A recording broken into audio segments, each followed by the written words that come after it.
Knock out another one. I fucked that up, didn't I? Guys, welcome again to another video. Let's say we're getting this shit out fast and furious like Vin Diesel in his prime. But centre mids, centre back, left back, right back. There's only three positions left that we're realistically going to be debating or anything like that. And this we have three, let's say it. The only three left are the front three, the left winger, the right winger, and the striker. Now, in this video, this video is only on wingers. Yes, I'm not going to add the striker video into it and say, oh, it's the attacker video and whatnot. No, that video will probably be a bit too long. So, we're going to look at people who we have suggested for left wing and who we have suggested for right wing. So I'm going to do it that way. I'm going to talk about the left wing persons first, then the right wing persons after, right? Trump would love to hear that. Anyway, as you all know, keep the liking, sharing, and subscribing to this channel, and follow us on the social media platform there on the screen. Now, we obviously have to know who's going down the flanks, and it's a weird one because should we go for the tried and true Jamaicans, pace, speed, counter-attacking ability, or do we go with a bit more technical approach where it's not just speed but someone who can actually cut back, put it on the weaker foot and deliver a cross or even a shot and lead to an opportunity for the rest of the team? Now, when we're thinking about the wingers, we can throw some names out. Obviously, we're thinking about Leon Bailey, Demarai Gray, Ronaldo Cephas, people like that. And yes, spoiler alert, they are going to be considered here as well. So obviously, the tried and true are there. And there are potentially some new options that we can discuss. Some options that have been there that will look new, but really are not.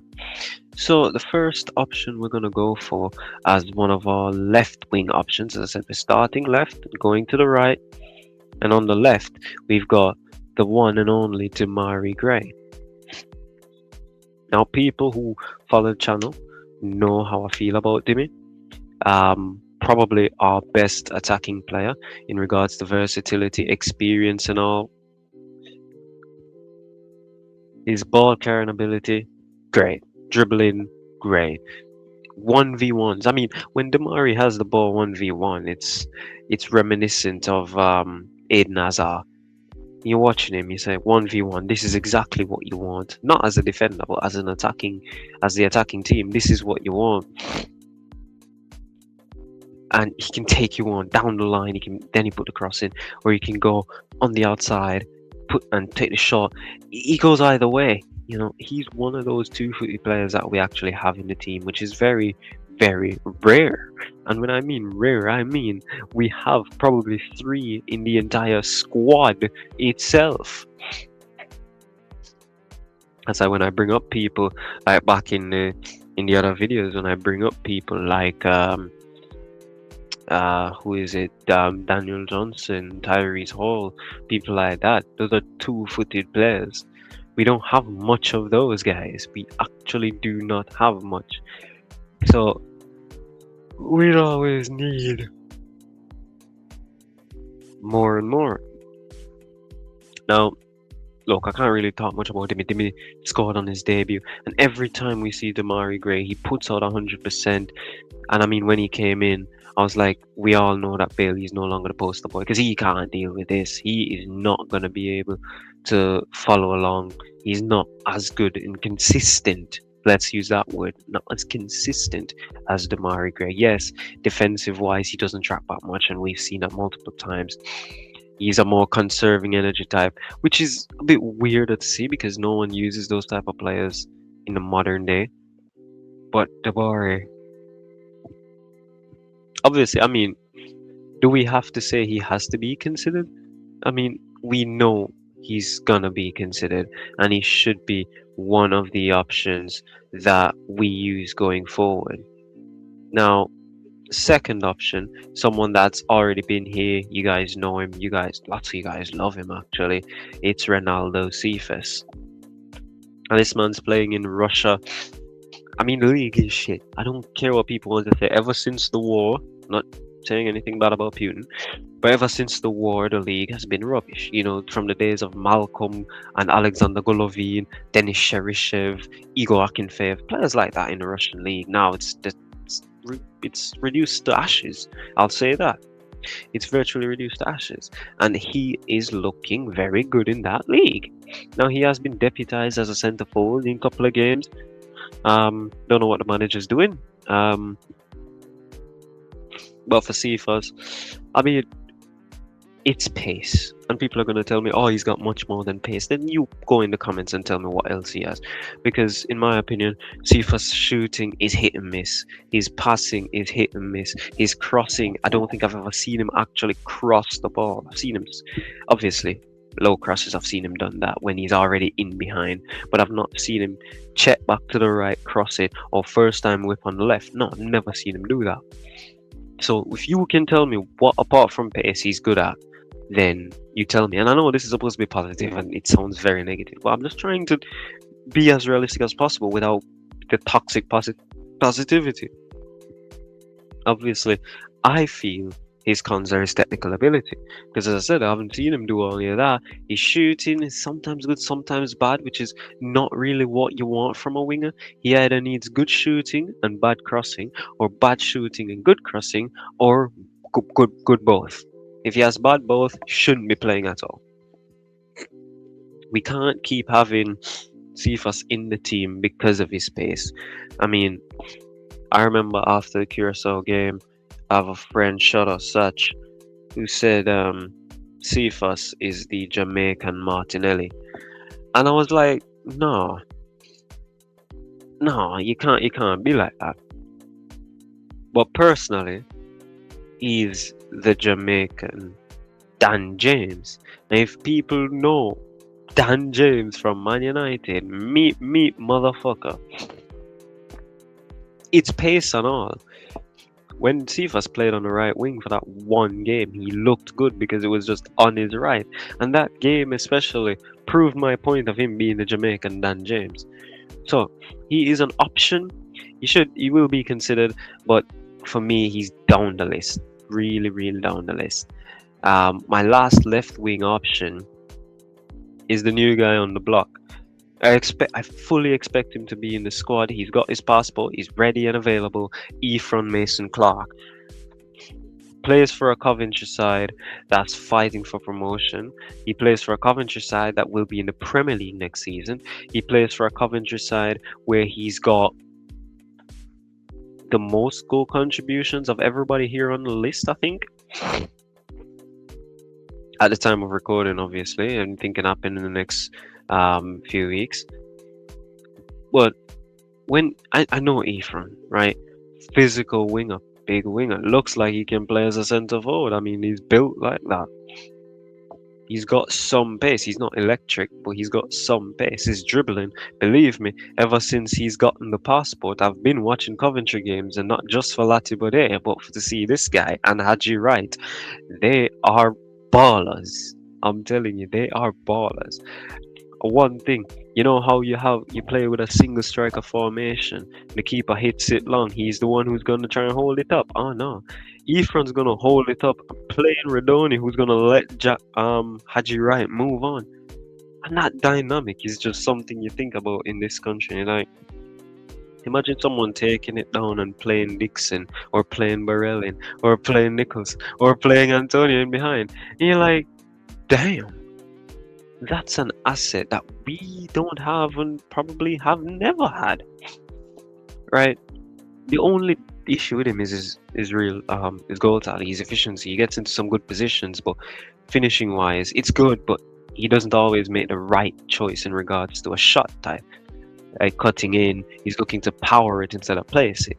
Things like that. Those are the small mistakes he can work on. But as I said, he's got to be considered new kid on the block, right? He's got to be considered as one of the players. He's got to be considered one of the players to be in the squad as our left winger going forward. Oh, switching flanks, going to the right, and obviously when you mention the right wing, obviously you mention Leon Jefferson Bailey. Jefferson is not his middle name, don't quote me on that. Now, Leon's had a torrid time all season. Remember, he was pushed out to Roma. Everybody remembers that. Unai Emery doesn't want him, but he's got to come back to Villa because of FFP and all of that shit.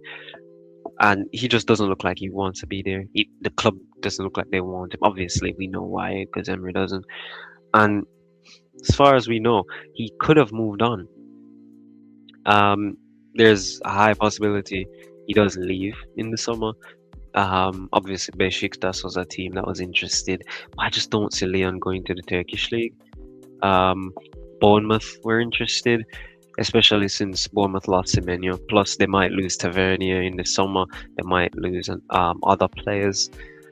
So they might be looking and saying maybe Leon is a good option. You know, Coventry have been rumored to sniff around, and maybe it's something to keep an eye on, maybe not. But let's talk about Leon Bailey himself. Look, let's not get clouded by what's happened in the last few months. In regards to Leon Bailey, what we knew or know him for is not his pace, but his acceleration. You know, quick off the jump, but not sustained. You know, it's something I've said about certain players as well back in the day, or when I was back in the day. I'm not that old.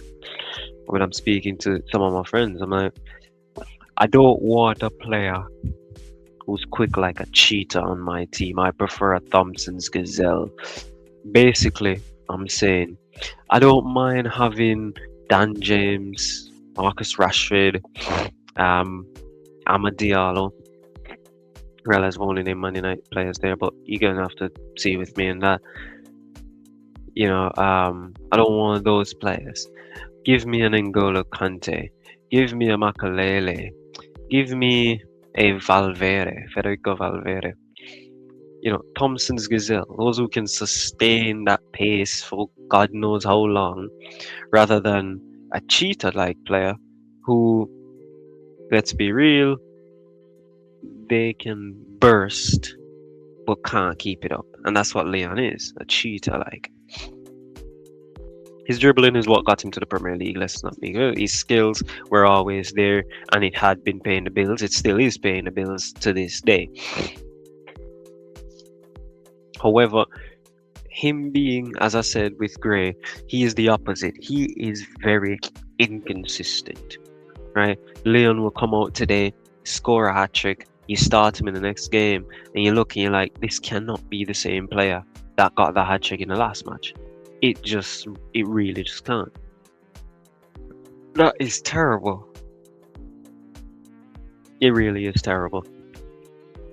And look, for someone who's played in England for how many years and played in the Bundesliga for how many years, obviously he played in a technical league like the Jupiler League. I think it's Jupiler, the Belgian league basically.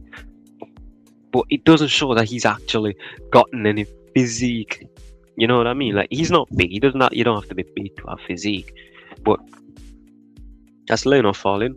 But he doesn't have any like bounce off ability. I don't know how to say. But I would see Marcus Rashford bounce Virgil van Dijk to the floor. I would see N'Golo Kante put players like Rodri to the floor with their strength. And they're smaller players. They're much smaller players. And that's what I'm talking about. You know, it looks like he hasn't developed any type of physicality whatsoever in the Premier League. And look, I know you guys aren't going to like to hear it, but for me, he's not supposed to be considered at all. He needs help in just being himself again. Something has gotten to him, and he is nowhere close to himself. I don't know if it's the whole fallout, but he cannot be considered, unfortunately. Someone who can is the person who's played the most minutes here, and that's Tyrese Campbell. Now look, I'll get the cons out of the way first. His output is really terrible, right? He needs much. He should have much more goals than he does. I think he only has about two this season. His finishing is a bit off. A bit is probably being generous, and all of that. He can burst down the flank. He's in a good position. You're like, okay, you're gonna cut it back, right? No, he's gonna shoot, and his decision making is actually terrible as well. His energy is, like I said, I'm talking about cons. You know when kids have a lot of energy, they run up and down and they're all over the place. It's like him. It's like Tyrese Campbell, all over the place. And then when he actually needs it, he's empty. He's running on E, and he doesn't know how to actually properly use his energy. And look, who can I blame? He plays for Charlton Athletic, who going forward, Sonny Carey, Rory Apter, Charlie Kellman, Lyndon Dykes now. I mean, Dykes has never been a quick guy, so let's act like I didn't even say his name. The rest of those guys don't know how to teach someone to conserve energy because they're normally on the back foot. This guy is a forward thinker. You know, Tyrese is a forward thinker, and this is where we get into pace, into pros. He's a forward thinker. As I said, his crossing is good, but he hates doing it. I don't know why. This man is like, he could have Tony Cruz's passing ability. He'd prefer to shoot at every instance possible. I'd never understand him. Pace. I mean, you think Cephas is fast. Wait till you see this guy with the ball. Man, he is lightning. Another thing, and it's weird to speak about because it's the only other player I've said this about is Demarai Gray. But his two-footedness needs to be studied. Because for the life of me, I always thought Tyrese Campbell was a right footer. Or was a left footer, sorry. But I found out he was a right footer by playing FIFA. His two-footedness is excellent. You know, that type of shimmy to the left, shimmy to the right. They don't know which foot you're going with. Left foot, right foot, bang. You know, it's something that it's missing in today's game because right now, not today, but in today's game, you see man's like Bukayo Saka, he's not gonna go down the outside and shoot on his right foot. Man's like Salah's not gonna do that either. You know, Jeremy Doku ain't gonna take you down the side and actually shoot on his left. That's not gonna happen. Players like that, they want to be on this quote unquote stronger side. And one thing I really don't like in football is those 1 foot ballers. You know, used to say like Norwich fans used to call Kenny McLean 1 foot Kenny because everything needs to be on their stronger foot, their favored foot. And I'm like, you're never gonna be the best player in the world if you need 1 foot. I mean, Messi's not 1 foot. Ronaldo's not 1 foot. R9 isn't 1 foot. Pele isn't 1 foot. Maradona. The list can go on and on when you talk about legends. They're not. It's just weird, man. But him as a two-footed player, brilliant. He absolutely should be considered, especially with the new criteria where he has got the most minutes. So overlooking him is kind of breaking every type of rule that they've got. That's kind of why he's here. My final option for right wing, and I've put him here in his bib because he deserves to be on the bench. No, I'm kidding. Just leave him alone. But Whisper, he's got the move. I thought he was gonna go League One when we heard he was gonna leave.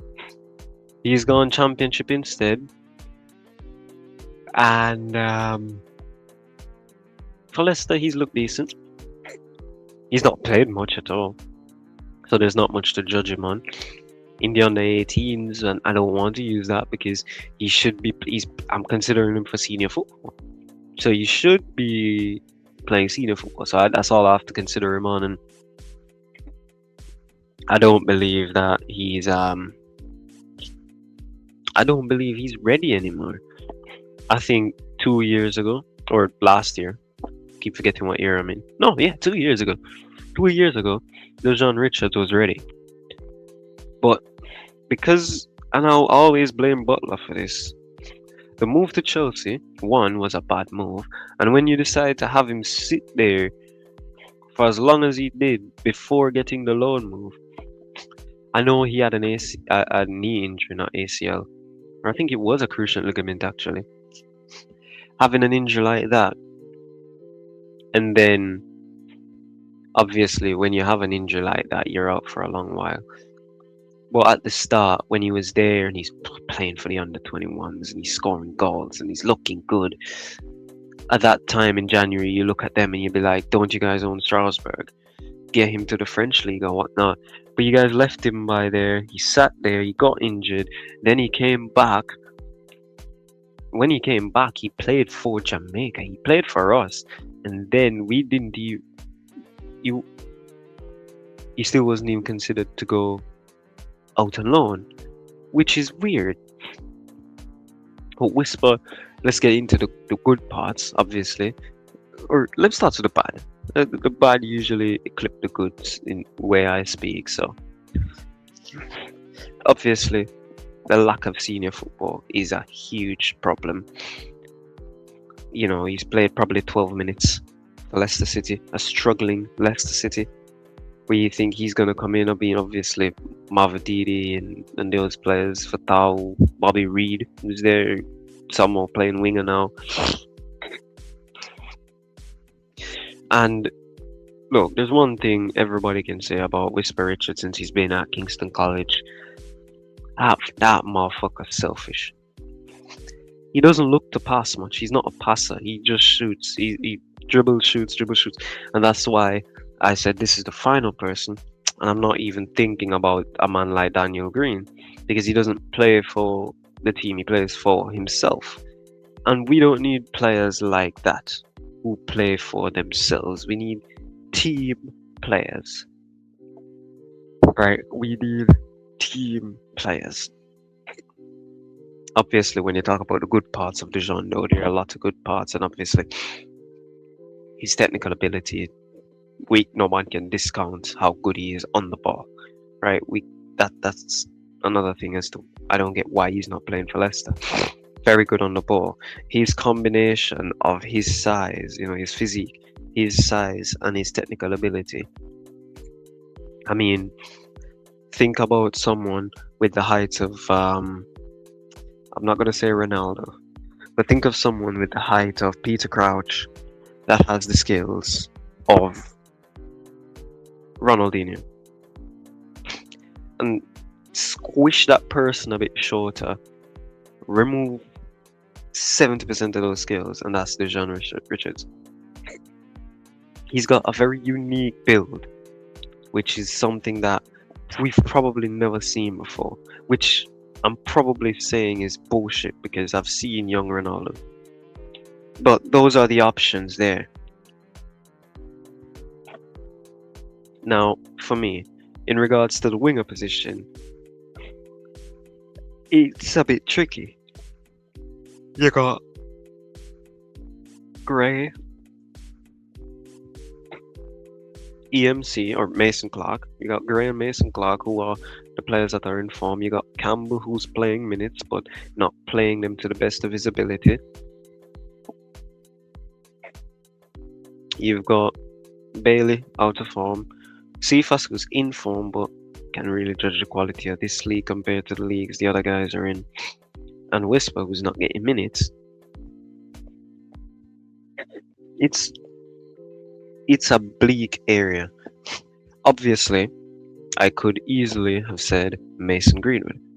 The problem with that is I fully expect Greenwood to only join up, if any, time in June or July, whenever World Cup does kick off itself.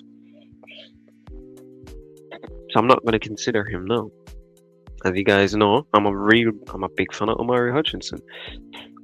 He rejected us, so I'm not going to put him here or think about him. So once you don't fully commit at the instance, I'm not going to think about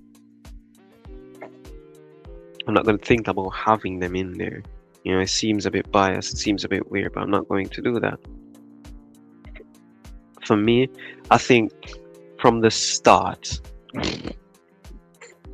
And I don't mean the start of everything, but I mean the start of the game. I think it's got to be Gray on the left, Campbell on the right. Then, about 55, 60 minutes, Mason, Clark, and Cephas can come on. Clark on the left, Cephas on the right. And that should be the four we use. Because even though we probably do need a cut in forward because we'll have a lot of possession against New Caledonia. It doesn't seem right to have players that are that out of form. I think it would be more beneficial to have Nikhil Ellis or Jordan Fletcher as wingers than Leon Bailey and Dujon Richards. You know, that's just what I think out of my personal view. Now, people, obviously, you guys always think I'm chatting shit. You always think that everything is bad. Obviously, I will always say thanks for watching. Um, But yeah, you guys can come on and comment, give me your options. Who do you guys want to see down the flanks? Obviously, we'll speak about the strikers in the next video. I'll give you a hint. We have 5 big time options for the striker position. And when you think about it, I mean, you guys are gonna have to prepare for that video. But yeah, who do you guys want on the wings? Do you guys still think Leon Bailey has a lot to give, or is it time to give it to Whisper, or probably somebody will come in and say, "Why did I leave out players like Kaheem Dixon or something?" and all of that. So, anything can happen. Um, Anything can happen leading up. Someone can get an injury, and then a man like Dixon or for example, Bailey could get shooed in because Mason Clark's got injured, or Gray's on fate or something of the sort. You know what I mean? So go ahead and drop your thoughts in the comments. Like, video, share, and subscribe. We'll see you guys on the next one, which should be the striker video, and then after that, the squad reaction.